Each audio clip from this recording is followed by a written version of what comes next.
हमारा मेमोरेंडम प्रधानमंत्री को, राष्ट्रपति को और गृह मंत्री को और इलेक्शन कमीशन को भेज दिया।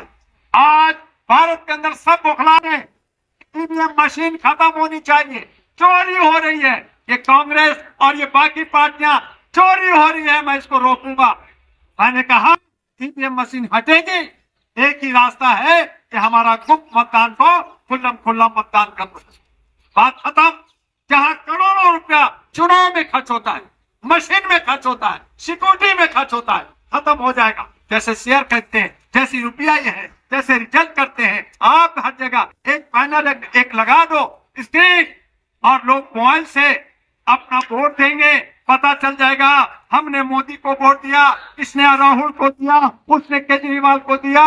हमारा वहीं पे काउंटिंग एक दिन के अंदर, 2 घंटे के अंदर काउंटिंग भी हो जाएगा और रिजल्ट भी सामने होगा। इसको कौन जनता पसंद किया और 50% नहीं बल्कि 100% का मत का अधिकार हमें मिले। लेकिन सच के साथ सच हमेशा धोखा खाया है या सच हमेशा दबा है, लेकिन सच सच होता है, फिर ही सही एक दिन उसकी जीत होती है। और इसीलिए ये मैंने तय किया कि अगर दिल्ली के अंदर व्यवस्था बदलनी है, दिल्ली के अंदर नौजवानों को और सबका हक और अधिकार देनी है, तो उसके लिए हमें महिलाओं को, मातृत्व शक्ति को आगे लाना होगा। और इसीलिए हमने 70 विधानसभा में 70 महिलाओं को उतारने का हमने ठान लिया है। और 70 की हमारी कुछ पेपर्स कमी है, कुछ दूर है, कहीं है, लेकिन 70 को उतारेंगे। अगर कमी हो गया तो उसके जगह पे 2-4 अगर मर्द भी होंगे तो मुझे हक नहीं है, उनको भी उतारेंगे, लेकिन 70 पे लड़ाई होगी। और उसके लिए इलेक्शन कमीशन और प्रधानमंत्री को और राष्ट्रपति जी को कह रहे हैं कि हमारा अब ईवीएम से नहीं बल्कि खुल्लम खुल्ला मत का सिस्टम बनाओ, जिसको कम खर्चे पे करोड़ों अरबों रुपया बचेगा। उसका हमारे पास प्रोजेक्ट है, लेकिन सुनता कहाँ है। लेकिन सुनाएंगे, फिर से ही सही सुनाएंगे। आज हमारा यही मंशा लेकर के खुल्लम खुल्ला मत हो, जिसमें पारदर्शिता आएगी, जिसके अंदर चेहरे और नाम और जो हमारे योग्य लोग हैं, पढ़े लिखे लोग हैं, क्या डॉक्टर कम है, क्या इंजीनियर कम है, क्या हमारे कहाँ वकील कम है, क्या जज कम है, क्या जर्नलिस्ट कम है। हमारे 65 करोड़ नौजवान हैं, उनको मौका नहीं मिलता, वो डरे हुए हैं।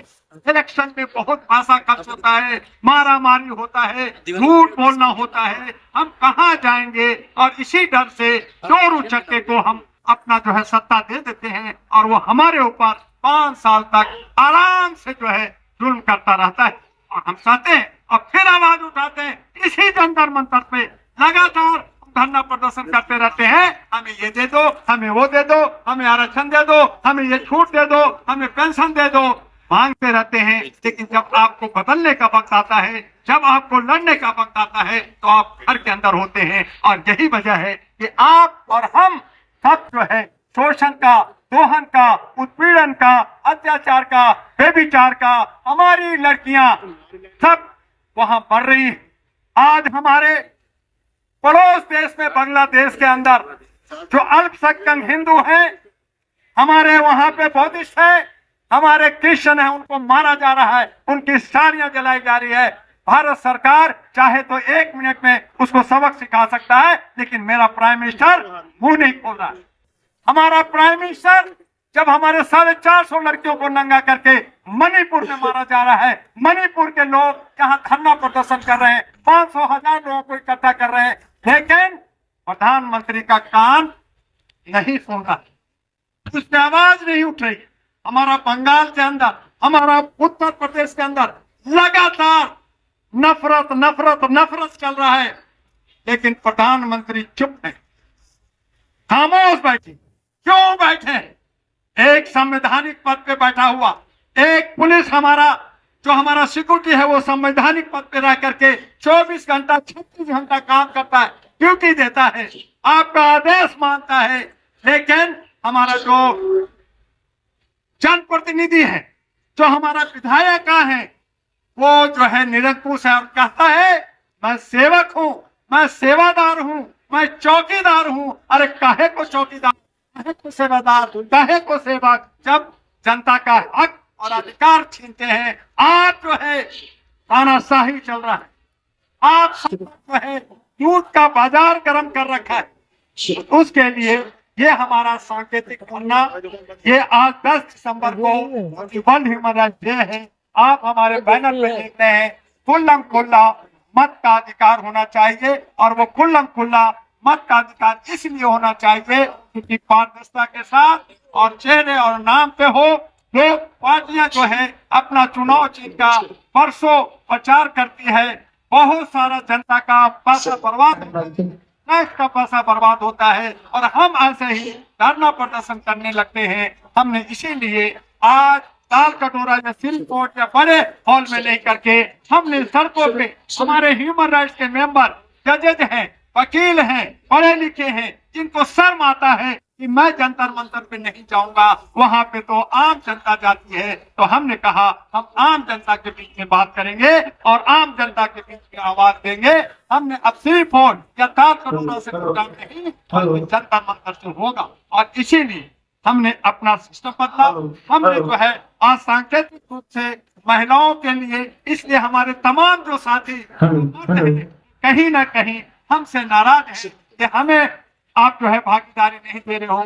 हमने कहा दिल्ली हमारा भारत की राजधानी है, और दिल्ली के अंदर हमें महिलाओं की भागीदारी चाहिए, हमें उनकी मातृत्व शक्ति चाहिए, क्योंकि उनके साथ बहुत सारा नफरत झेलना पड़ रहा है, उनको जो है बेविचार का सामना करना पड़ रहा है, लड़कियों को अपहरण कर करके उसका व्यापार करके उसका पाठ बेचा जा रहा है। तो उन्हें रोकना होगा, और महिलाओं में ही हो सकती है जो घर को और राज्य को, दिल्ली को संभाल सके। जरूरत है कि उन्हें जो है बुर्के से, घूंघट से, लाज से, लज्जा से, डर से बाहर निकलना होगा। और एक बार अगर महिलाएं, चंद महिलाएं आवाज दे दिया, फूंक भर दिया, तो ये सारे हजारों लाखों की जो भीड़ है वो भागता हुआ, उड़ता हुआ नजर आएगा। बस हिम्मत करना होगा बहनों को, और आप तमाम लोग, चंद हमारी महिलाएं ही यही आवाज बनी।